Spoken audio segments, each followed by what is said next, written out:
Hello, listeners, and welcome to the Tech and the Arts Let's Talk episode for August, brought to you by the Arts Management and Technology Lab at CMU. I'm Michaela Dimick, a summer content creator for Amped Lab and Master of Entertainment Industry Management student at CMU. Today, I am joined by Amped Lab's podcast producer and technology manager, Michael Butler. How are you today, Michael? Hi, Michaela. I'm good. Thank you for hosting this month's Let's Talk. Each month, we bring you trending stories and discussions with the goal of exchanging ideas, bringing awareness, and staying on top of the trends. In this episode, we will discuss Google's decision to remove aspects of its product mix, the uncertainty of TikTok's place in America, and how COVID has impacted podcasting as a content form. Moving into our first major topic, we will be taking a close look at Google and other properties they own, focusing on how they have been narrowing their digital offerings and features used by their consumers. During the current economic environment we are all living in, it makes sense for companies to look at what services and products they should focus their resources on, and which they should cut, but there are both positive and negative implications for both. However, Google has developed a slight notoriety for canceling ambitious technology projects, even before the economy took a sharp downward turn this year. Such projects include the Google Glasses, messaging system Google Allo, and their failed social media platform, Google+. More information about what projects or services Google has canceled can be found at killedbygoogle.com, which explains each project and their timelines of operation. In the case of Google+, previous users have recently been emailed about their potential to be compensated through a $7.5 million class action lawsuit settlement. The cause of this lawsuit stemmed from how the platform experienced software bugs between 2015 and 2018, which allowed app developers to access certain Google+ profile fields information in an unintended manner, which, along with the platform's lack of popularity, ultimately led to Google's decision to axe the platform entirely. When looking at Google Play Music, the latest service on the metaphorical chopping block, lack of market share in the digital audio streaming sector appears to be the platform's downfall.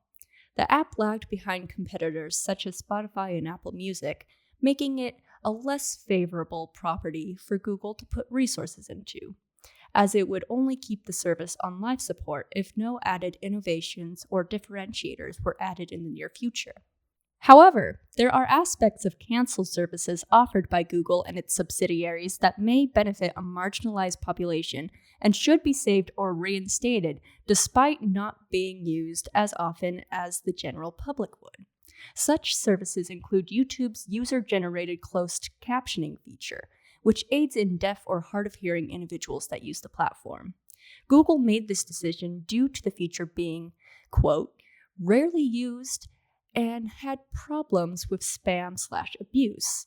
But community members disagree with this due to two main points: accessibility for audiences and affordability for creators.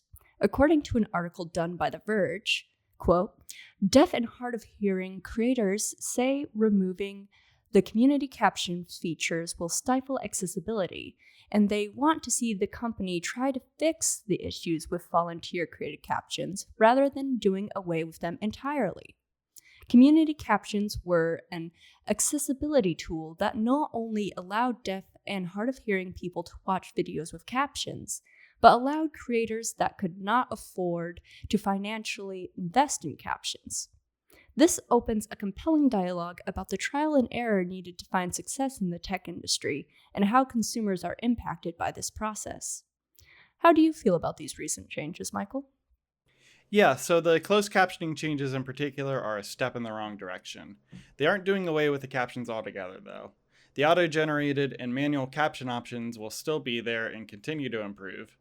Speech recognition has some unfortunate issues with accents and background noises, so it will definitely still hurt some communities.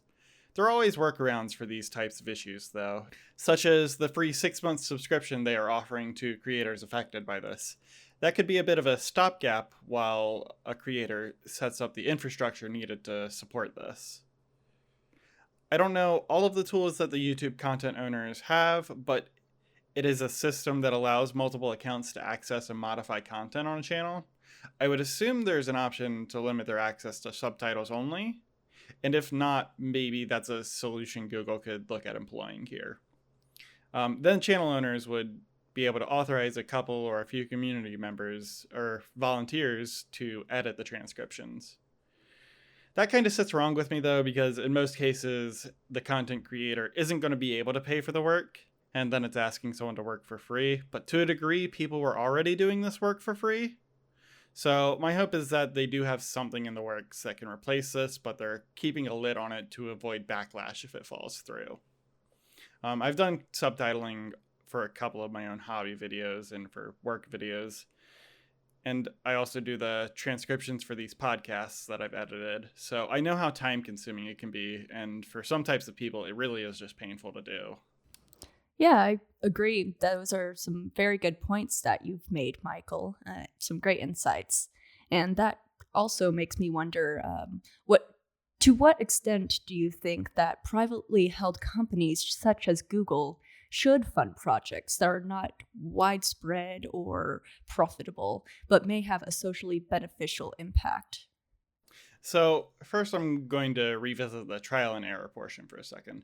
And yes, there will be a lot of technologies that fail, and most we will never even hear of. Since my focus is games, it is where I have the most knowledge, so I'm going to use that as kind of a framework here. One of my ongoing personal projects is working with improving production pipelines, project success rate, and worker satisfaction. The information may be a little out of date because I haven't worked on it in a while, but I think it gives a good snapshot of the recent past. Like, studios are always canceling projects for a variety of reasons. It's pretty common, and most of the projects, like I said, we'll never hear about. Some developers polled were working on 6 to 8 projects per project that was actually announced and released. So I'm sure some of these are cut early, but many of the projects are still going to get to a fairly playable state before being cut. So it's important to be adaptable and have an infrastructure that can support trial and error with a minimal wasted investment. But what I think on social good projects, it's definitely in a company's best interest to try something new. That being said, maybe there needs to be government incentive for these companies to do social good projects or do more of them. A lot of these companies do invest in those types of technologies and events, even if the primary focus is to improve their own public opinion. In the end, it does help a portion of people, and making tech that can be used as a stepping stone for the next innovator is also great. Google in particular is an ad servicing company at its core. They provide so much content that vastly improves our way of life. I know I'm paying for it with my personal data, and I'm okay with that. But I'm not somebody who's overly concerned with data privacy. I do think they also get a much better end of the deal than we do. But I would hate to do something like moving across country on a super small budget without Google Maps. I would have a lot less entertainment options without platforms like YouTube. Most of the kinds of content that I like to watch and listen to wouldn't exist without them having popularized the platform.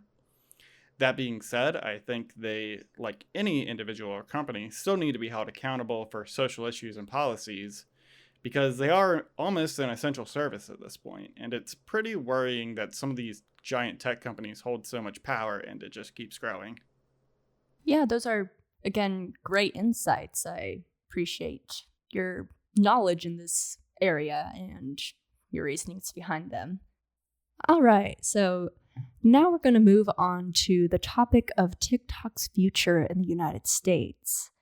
Back in 2019, various tech companies were finding themselves in hot water in regards to collecting the data of minors under 13 years of age. While this did affect American-owned and operated companies, including YouTube, a notable violator was Chinese-led TikTok. The company was forced to pay $5.7 million to settle allegations, which were sourced from the Musical.ly app, another Chinese-owned company that was bought by TikTok's parent company, ByteDance, in 2017. According to said allegations, which can be read about further through a CNN article, Musical.ly had been collecting and exposing the location of young children. Despite receiving thousands of complaints from parents, the company failed to comply with requests to delete information about underage children and held on to it longer than necessary.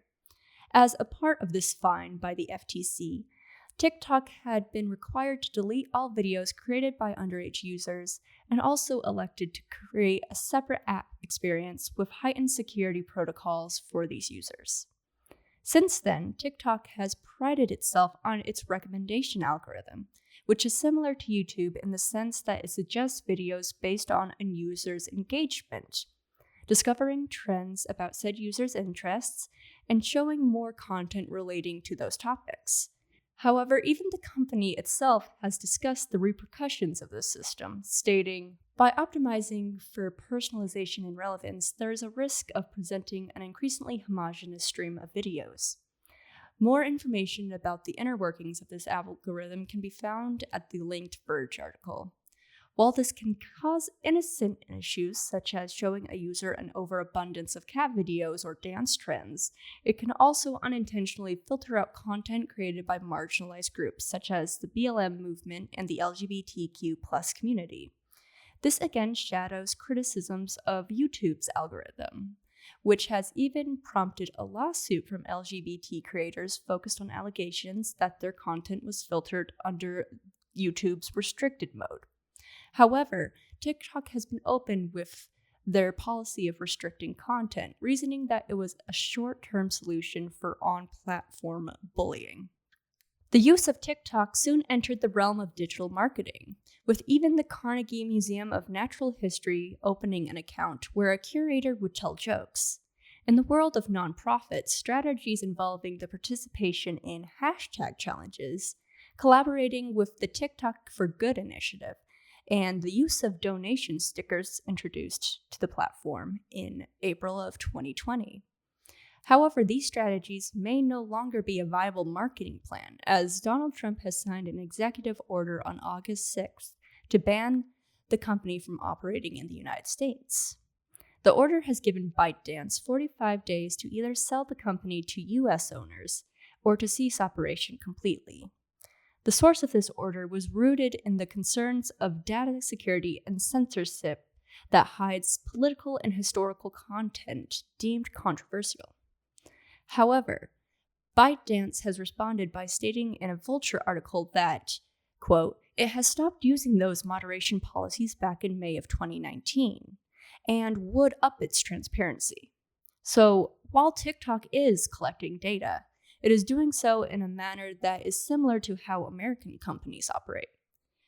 The manner of how this ban will be enacted is uncertain, but there is talk of using federal power to deplatform the app, putting it on an entity list that prevents American companies from working with it, and preventing new users from downloading the app. In response, American users of TikTok have responded to this order in a negative fashion, with Ashley Hunniford, a 17-year-old user with over 400,000 followers on the platform, reasoned in a New York Times interview that, quote, "I think that this will drastically affect political commentary among teenagers. TikTok is an outlet for a lot of protest and activism, and people talking about their political beliefs. Banning that would not carry well among people my age." So this does pose an interesting question, Michael.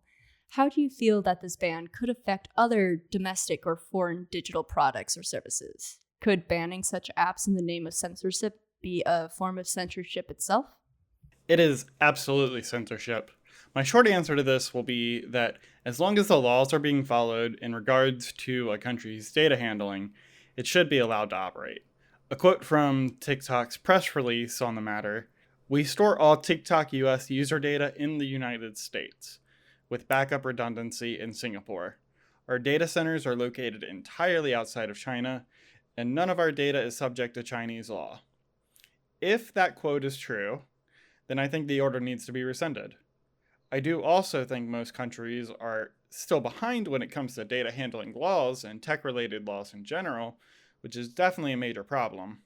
Thankfully, this order doesn't impact all the other services and products owned by the companies ByteDance and Tencent, but it is a pretty big deal. Tencent in particular is a major multimedia investor, and that could have major ripples. I think it's a drastic step that will hopefully be walked back, but it will also hopefully raise awareness and provoke more conversation on what should be reasonably done in regards to policy. Having brought up censorship, though, there is a whole big bag of worms to dive into there. Regarding algorithms, content suppression, and content creator protections, if we have extra time, it might be worth circling back to that conversation at the end of the show. I agree. That's definitely something that, if we have time, that I would be interested in talking about further. And if not, I actually am writing an article completely about TikTok and how this executive order came into existence. So be sure to keep an eye out on that in the near future as well. Yeah, that sounds like it'll be an interesting read. Yes, it's definitely been an interesting research, to say the least. And it also kind of reminds me of another question I had, which would be, do you think arts and entertainment organizations should continue to use this app, or to look for other platforms that offer a similar experience or service in the event that TikTok does happen to be banned completely in the United States? Organizations, I absolutely think, should be on these apps. Anything new that gains traction, you should try to make a presence on. Technology will not slow down for those trying to catch up, and if you want to reach future audiences, you have to be on their platforms. For example, people around my age, you are probably going to reach more on Facebook, and people my little sister's age, you are going to reach on TikTok. But arts and entertainment is for everybody, so it needs to be everywhere it can be. Now, with my 2 cents in there, I definitely understand protesting a platform with a valid reason. I don't think the platform should be abandoned, but in the posts on the platform, it should promote other places to reach more of the organization's content to the user base that primarily stays on the protested platform. I really like that perspective, Michael. I think it's a good way to look at how the arts and entertainment world needs to interact with its audiences and also interact with the platforms that it may or may not take residence on. One industry that has seen a boom since the world of social distancing and quarantine became the norm has been podcasting. This makes sense, as with the increase of audiences looking for more content to consume and creators finding themselves with much more time on their hands, the stars have aligned for this content form. Spotify, the streaming company operated out of Sweden, stated that in April of 2020, it had nearly 150,000 podcast uploads, which is 69% higher than February of this year, and the largest monthly increase in Spotify's podcasting catalog. This increase can be attributed to how podcasting can be produced remotely without crews, meaning that they can continue production as normal, unlike other entertainment forms that require actors to film together or audiences to be in person. Michael, as our technology manager, what would you recommend to creators that may consider creating a podcast show of their own? So, for podcasts, it's a bit interesting. It seems like all countries have had a spike in production, but not listening. It is great to have the hours back a week someone might spend on commuting, and that can be translated into doing other projects like podcasts, but overall listens in the US dipped by about 20% when the quarantine started. Recently, they have begun to rise back to pre-pandemic levels, which is good news. Great answer. That's interesting to consider.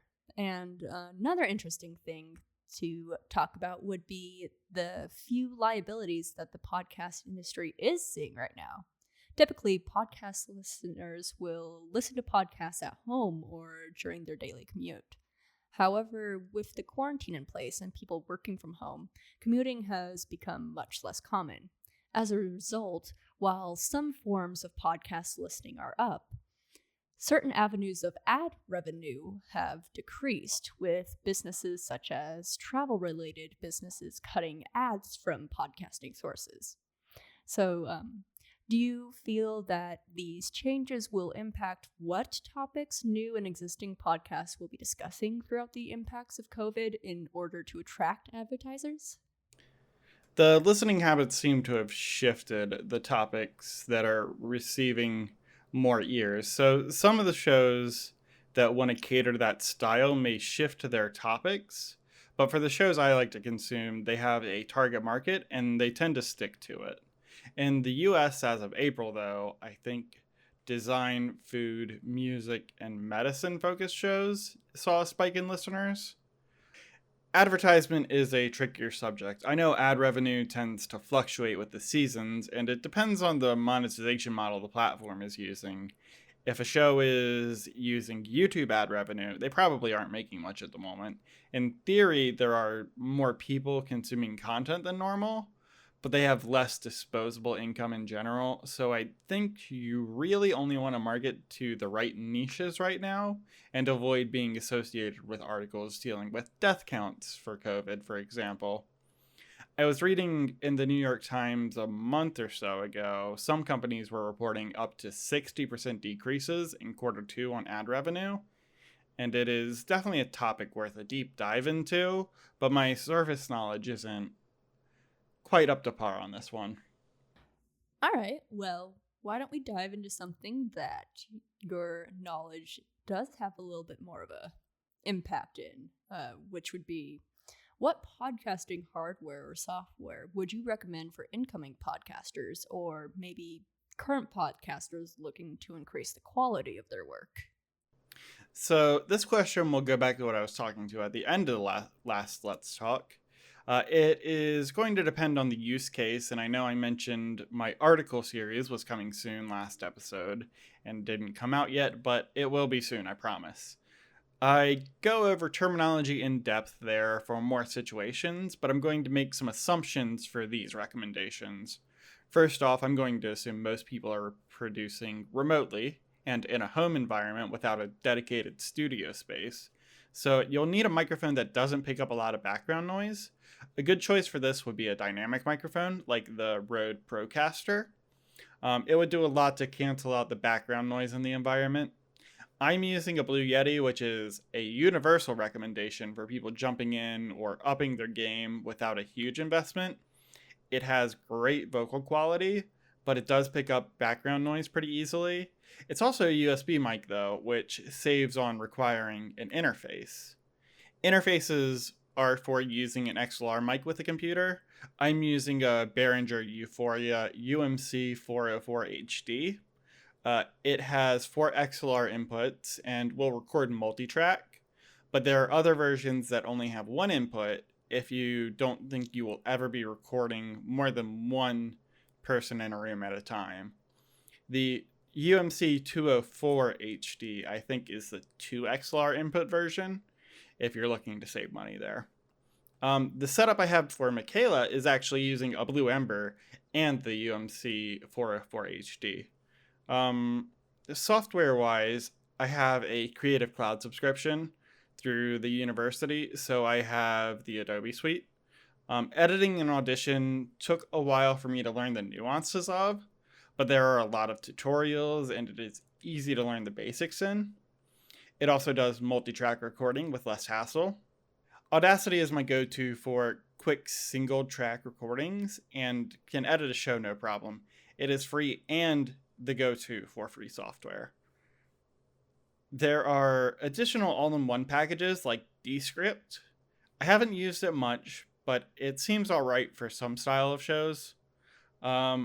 Personally, I don't like the workflow in it, but it has a fairly generous free trial. I use them for the transcripts as well. And its speaker recognition is pretty lacking, so a lot of the time it will think the same person is continuing to talk, especially with lower quality recordings. But it has understood the words that were spoken pretty well, and pretty much as well as any other service I've used, which includes Otter AI. When uploading, though, it is good to have an RSS feed that you can direct to Spotify or Apple or any other service. I have a personal website through Squarespace, so I use that to host my personal podcast project. You can also pay for something like Libsyn, which is what this show uses, which will also include a lot of analytics and embed players for anyone getting super serious. Otherwise, if you want to look at the data, you will need to aggregate the data yourself. For live shows, I would recommend streaming to Twitch. There's also YouTube Live, but I have some personal gripes with it at the moment. That being said, if it is a video show, that is one of your only realistic options for hosting the VOD after the live recording. Most people use OBS for streaming.